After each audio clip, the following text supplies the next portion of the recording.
Hi friends, ఈరోజు అయితే పెసరపప్పు వడాలు తయారు చేస్తా చూడండి. ఫస్ట్గా పెసరపప్పు తీసుకొని గిన్నెలకెళ్ళి గంజిలో పోసుకున్న కడుక్కోవాలి. కడుక్కొని కడగాలి, 2 times కడగాలి.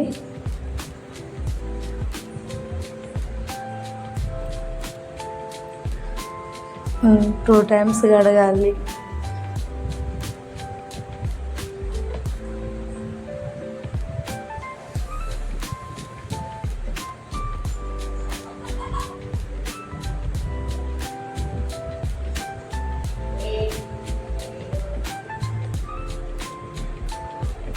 అది పప్పుని కడిగిన కదా చూడండి, వాటర్ లేకుండా కొన్ని మంచి మన తాగే నీరు వాటర్ పోసుకోవాలి. పప్పు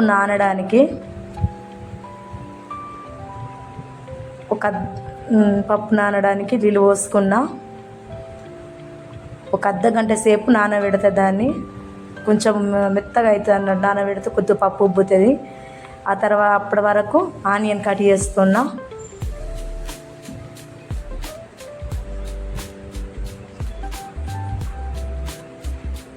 ఆనియన్ పొట్టు తీస్తున్నా. పొట్టు తీయాలి, మీది తీసేస్తున్నా.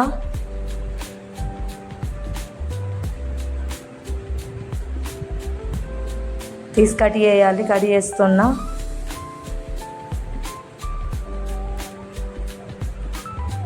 అలా కట్ చేసేయాలి ముక్కలుగా.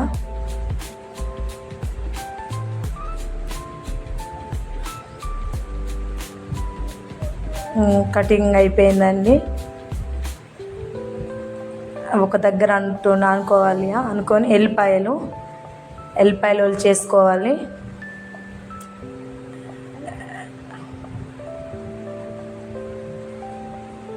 పొట్టు తీయడం, ఎల్లిపాయలు చేసుకోవడం అంటే పొట్టు తీయడం అయిపోయింది.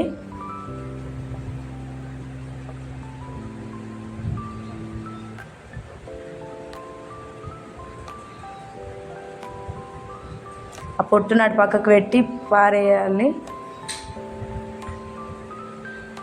నేనైతే ఒక ప్లేట్లో పక్కకి ఎట్టేసిన. తర్వాత బయట డస్ట్బిన్లో వారెత్తానని ప్లేట్ల పక్కకి ఎట్టేసిన, ఉండడం ఎందుకనని.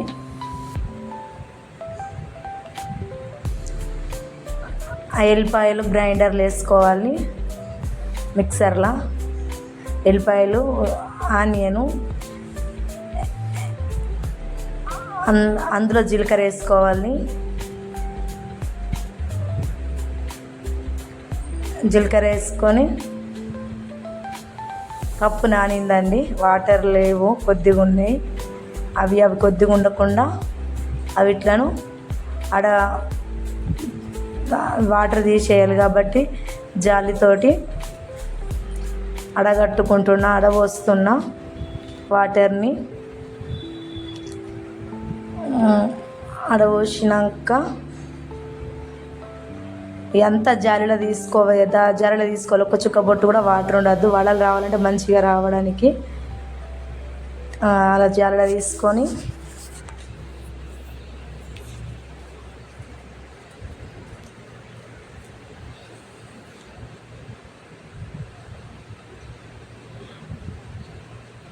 మిక్సర్లో వేసేసుకోవాలి. అంటే మిక్సర్ పట్టుకోవడానికి గ్రైండర్లో వేస్తున్నది. పప్పు నల్లనే ఎల్లిపాయ పేస్ట్ని అలా గ్రైండర్లో పట్టేసుకోవాలి.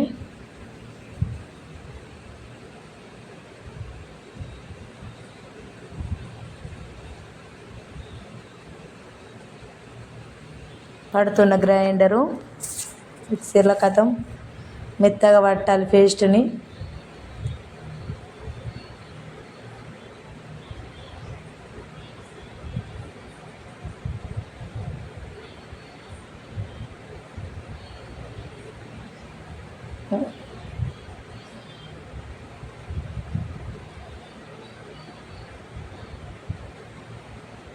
కొన్ని వాటర్ పోసుకోవాలి.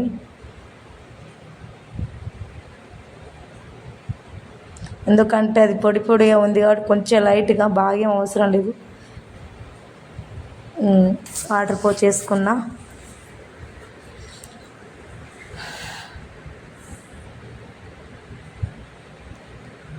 పోసేసుకొని మళ్ళీ మిక్సర్ పడుతున్నా అన్నట్టు.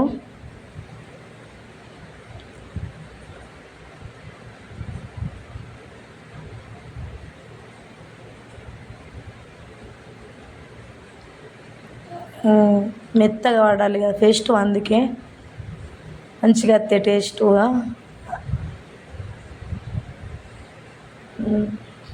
అయిపోయింది పట్టడము.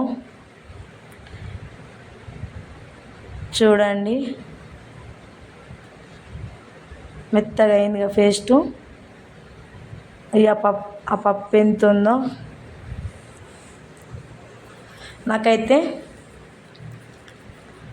2 times అయిందండి ఆ పేస్ట్. ఇది ఒక్కటేసారి పేస్ట్ ఇంకొకసారి పట్టుకుంటా.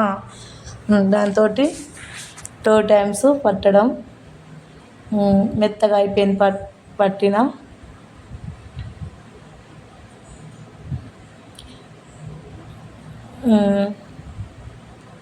అట్లా క్లీన్ చేయాలి, ఎందుకనంటే పప్పు అందులో ఉన్నా కానీ తోడితే నూనె గ్రైండర్ గిన్నె మంచిగా సాఫ్ట్గా ఉంటుంది.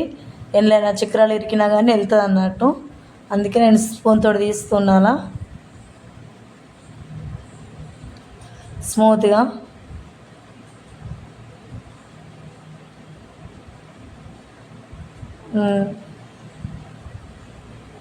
కొంచెం ఏమైనా ఉంటే వెళ్తాయని మళ్ళీ చేయి పెట్టిన గ్రైండర్లో చక్రాలు ఉంటాయి కదా వీటిలకు, అలా తీసేసి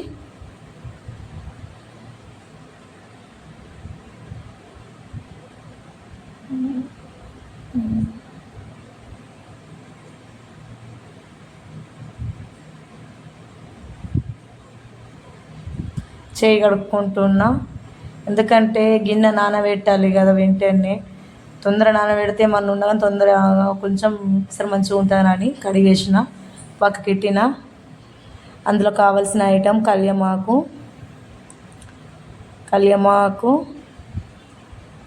తరుముతున్నా, లేస్తున్నా.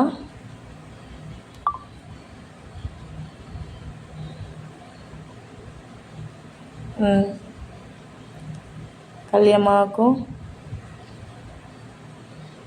అండ్ కారము,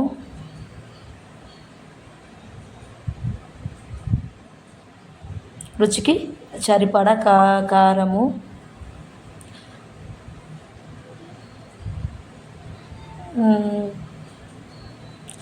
సాల్టు,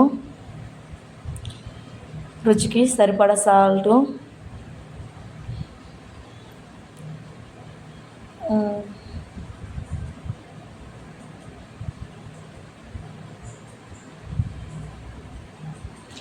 కలపాలి. అలా మొత్తం కారము సాల్ట్ మంచిగా కళ్యమాకు మొత్తం కలిసేలాగా కలపాలి.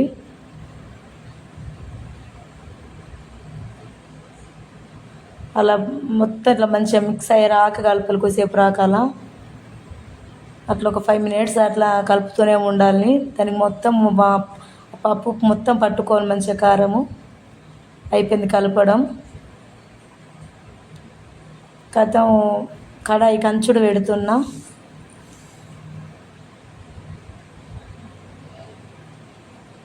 కంచుడు పెట్టి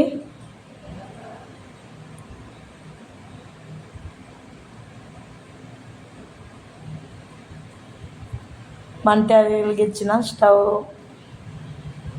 కడాయి హీట్ అయింది.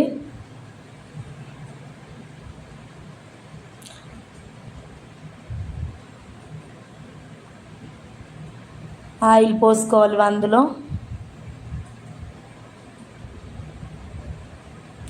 నేను ఆయిల్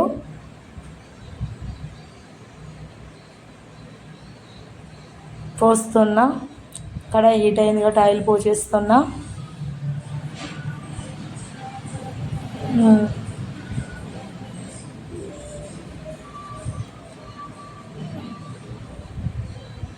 ఆయిల్ హీట్ అయ్యాక అలా ఉండాలి. ఆయిల్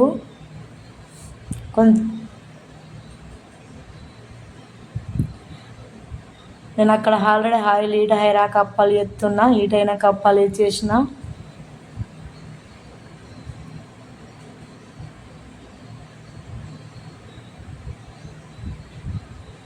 ఆ, అట్లా ఒక కాటను అలా కాల్స్తే చూడండి ఎట్లా బుర్ర వంగుతున్నాయో. మంచిగా మక్కగారెలు లెక్క ఉంటే మక్కగారె లెక్క మంచిగా వంగుతున్నాయి. కాటన్ పీలిక మీద చేయడము, అలా తీస్తున్న కలుపుతున్నా. మంచిగా ఎంత బ్రౌన్ కలర్ వచ్చింది చూడండి, ఎంత సూపర్ ఉన్నాయి. ఇంకా తింటే మాత్రం నోరు కరిగిపోయినట్టు టేస్ట్ ఉంటుంది, అంత బాగుంటుంది. పల్లెటూరు వంటకాలు అంటేనే సూపర్ ఉంటాయి.